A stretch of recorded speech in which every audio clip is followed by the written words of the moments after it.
Hello students, moving on to the next topic in module 4, input modeling of system modeling and simulation, goodness of fit test.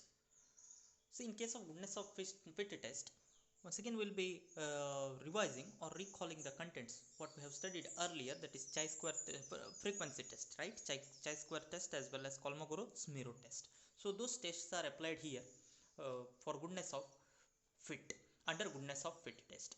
So goodness of fit test provides helpful guidance for evaluating the suitability of potential input model. However, there is no single correct distribution in a real application. It is especially important to understand the effect of sample size. If very little data are available, then a goodness of fit test is unlikely to reject any candidate distribution.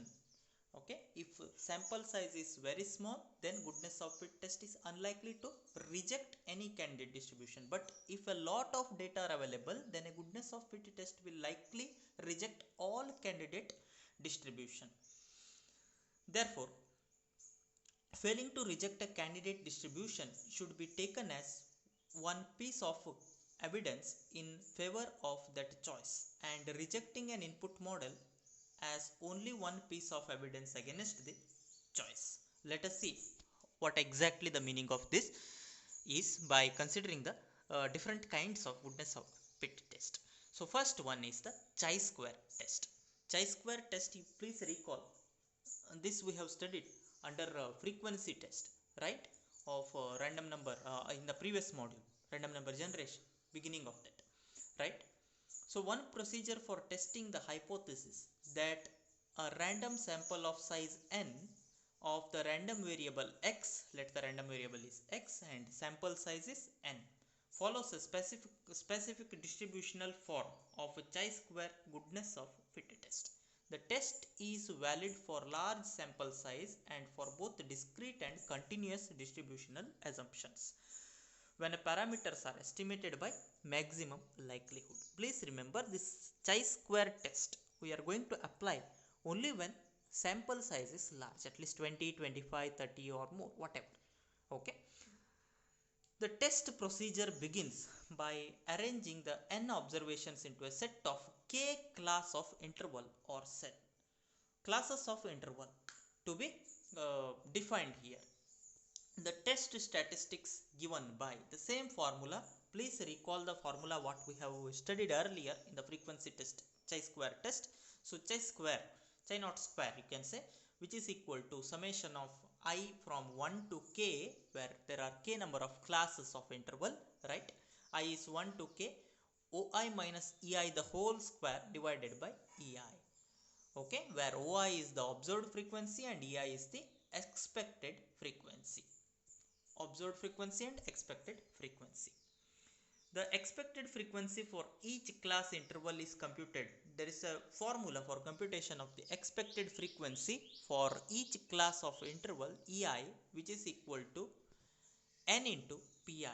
Okay, which is equal to n into pi, where n is the number of sample or size, where pi is the theoretical hypothesized probability associated with the ith class of interval. So it is the probability value of the distribution of ith class interval, that is pi. Okay, p stands for probability, please remember. N is the sample size, p is the probability. So using this, that is multiplication factor of n into p, which will give you the expected frequency value, that is ei. It can be shown that chi-square approximately follows the chi-square distribution with k minus s minus 1 degree of freedom, where the meaning of k, of course you know, it is the number of classes of interval, and s represents the number of parameters of hypothesized distribution estimated by the sample statistic. Please remember, s stands for sample statistic, number of sample statistic. The hypotheses are the following. So the hypothesis, normally we define h naught as well as h1. Please recall, h naught as well as h1 are the hypotheses we used to define every time. If the distribution being tested is discrete, there are two probabilities now. Either the distribution can be a discrete or it can be a continuous one. isn't it?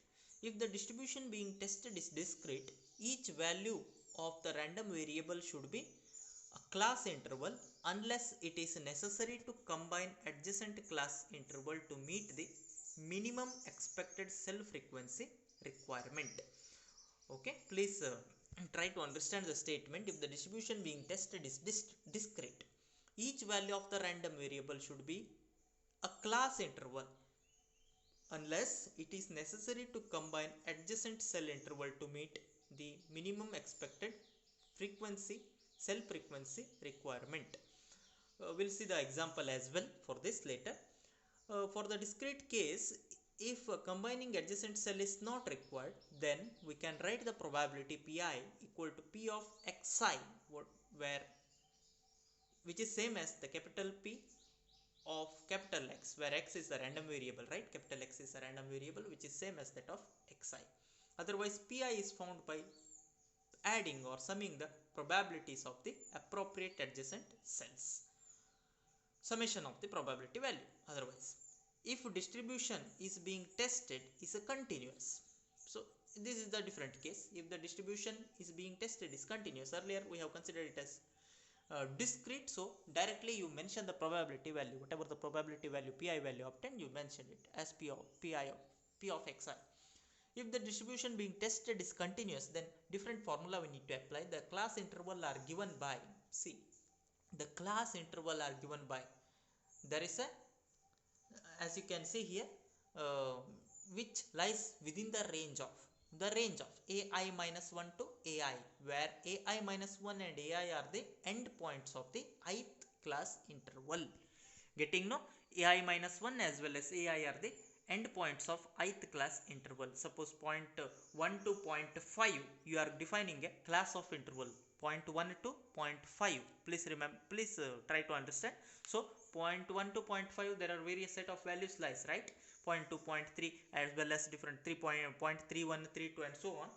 So point 1 I have considered as one end point, that is you can consider as a of I minus 1, and a of I is nothing but point 5. So point 1 to point 5 in that cases, right? They are considered as the end points of the ith class interval.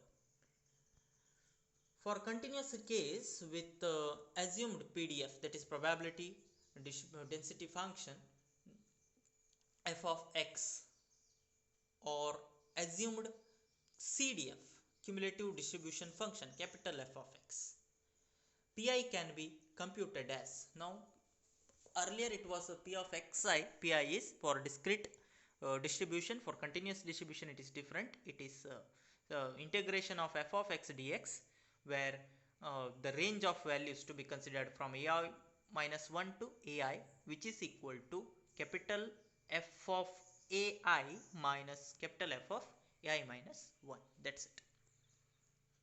In this way the probability can be computed for the continuous data. Fine. So here is a table which gives the recommendation for number of class interval for continuous data. If the sample size, that is number of or value of n you are considering, or number of random or the random values you are considering, if it is less than 20 or about 20, please don't use the chi-square test. See number of class intervals for k, how many number of class intervals to be taken if the sample size is so and so. That is what given here in this table. If the sample size is less than 20 or around 20, please don't go for chi-square test. There are different tests available, we have to use them. Then if its sample size is around 50, then number of class intervals to be taken, k, the value of k, what should be the value of k? If value of n is so and so, that's it.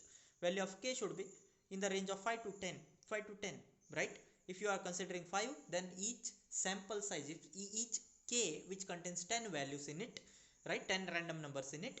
Otherwise if you are considering 10, then each will be containing 5 random values in it. If the sample size is around 100, of course you proceed in the same way, it will be 10 to 20. Then if the sample size is more than 100, then you can take the number of classes, use the formula, you go for square root of n either, Okay, square root of n to n divided by 5. This range of class intervals you are supposed to take. That is depends on the number of sample size. Please try to understand number of sample data. Sample data is nothing but uh, the table which contains the random number, right? Whenever the random numbers are more or sample data is more, we go with the chi-square test normally, right? So this is what the recommendation table. So we shall see the examples as well, how to apply this chi-square test as a goodness of fit test. Let us see them in the next video. Please note down the things. I will be sharing the same notes in the WhatsApp group as well. Please note down them. This is one of the very important topic from module 4. Thank you for watching. See you in my next video.